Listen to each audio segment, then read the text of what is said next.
Hello, I'm Bening. Hope you're doing well there. First of all, let me introduce myself. My name is Jenny Mokodobes and my student number is 210611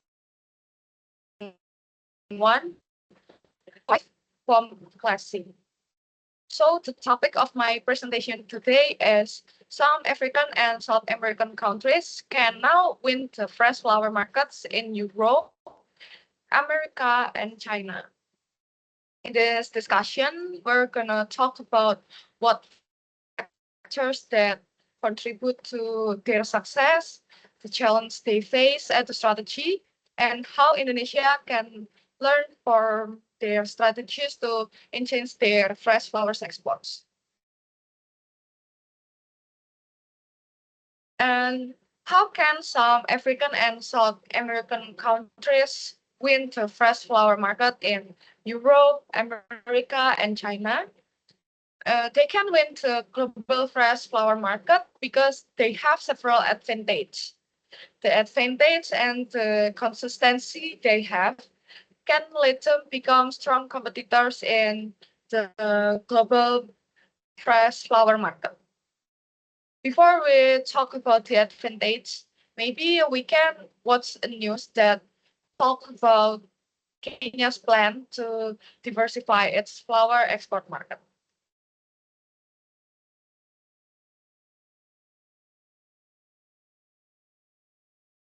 Thanks, Charles. Now, Kenya is looking to Asia and countries in Africa to diversify its flower export market. Currently, Kenya is the lead exporter of rose-cut flowers to the European Union with a market share of about 38%. This comes in the wake of ongoing talks over the European partnership agreements that currently limit entry into Europe.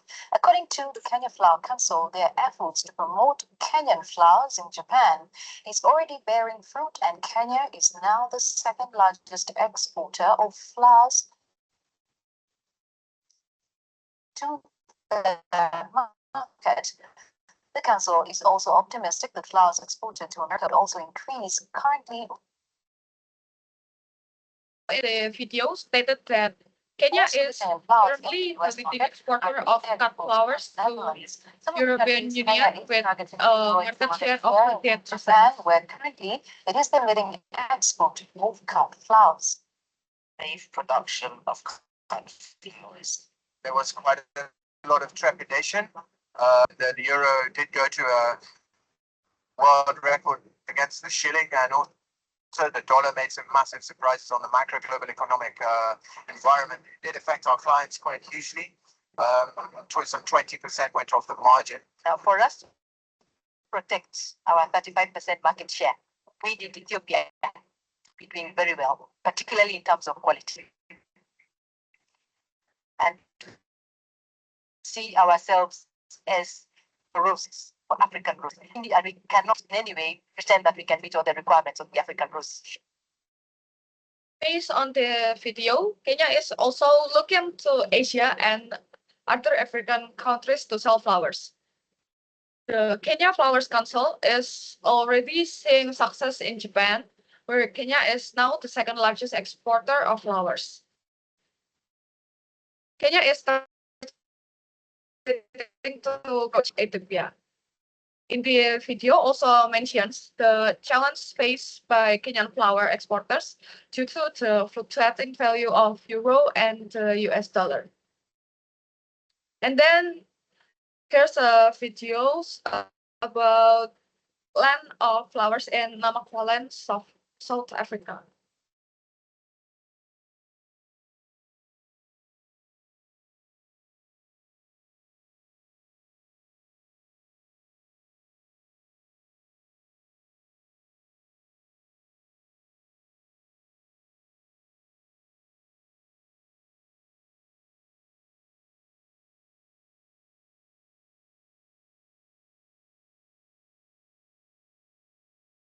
They have very have very huge land flowers that many variety of flowers there.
So now we're gonna talk about the advantage. First about the climate and geography.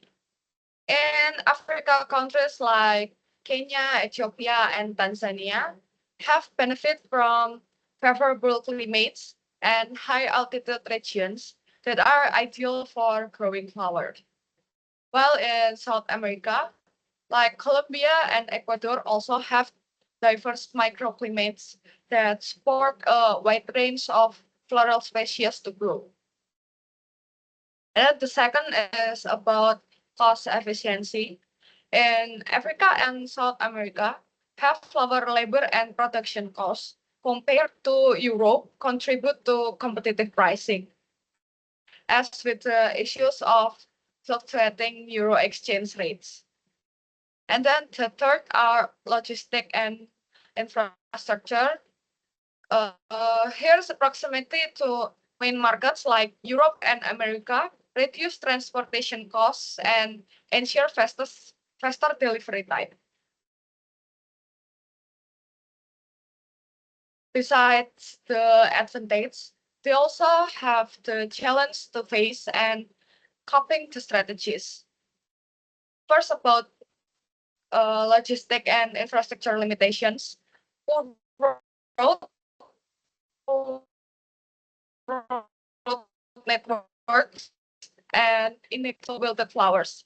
So that they also have to do some investments or partnerships with international logistic firms to cope with the challenge.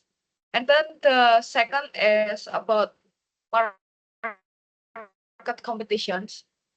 Established markets like Poland and Britain have their personal branding and long-standing relationship with global buyers, so that they have to offer unique products to be different with other competitors. And then the third is about regulations. Uh, because different countries have varying import regulations, they have to partnering and collect some information from another exporters to avoid shipment delays. So the lessons for Indonesia is first is about climate utilization. Indonesia is also have tropical climates for year-round and highline or high altitude area like in Java and Sumatra, so that they can grow unique flower species there and export to another country. And then the second is infrastructure investment. Indonesia can improve cold chain logistics that and transportation networks to maintain the freshness of flowers during the shipments. They also can do partnering with international logistics firms to enhance global connectivity. And then the third is market research. As flower supplier, we must understanding customer preferences to increase sales.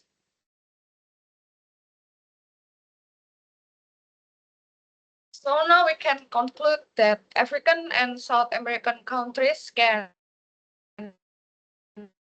win the fresh flower market by capitalizing the advantage on favorable climates, cost efficiency and logistics, and infrastructure. They also implement the strategy to cope the challenge. So Indonesia, I think Indonesia is also capable to win the global flower fresh market by implementing the similar strategies as African and South American countries. And then that's all for my presentation. Hope this presentation has given you a better understanding about how African and South American countries are emerging as major players in the fresh flower market. Thank you.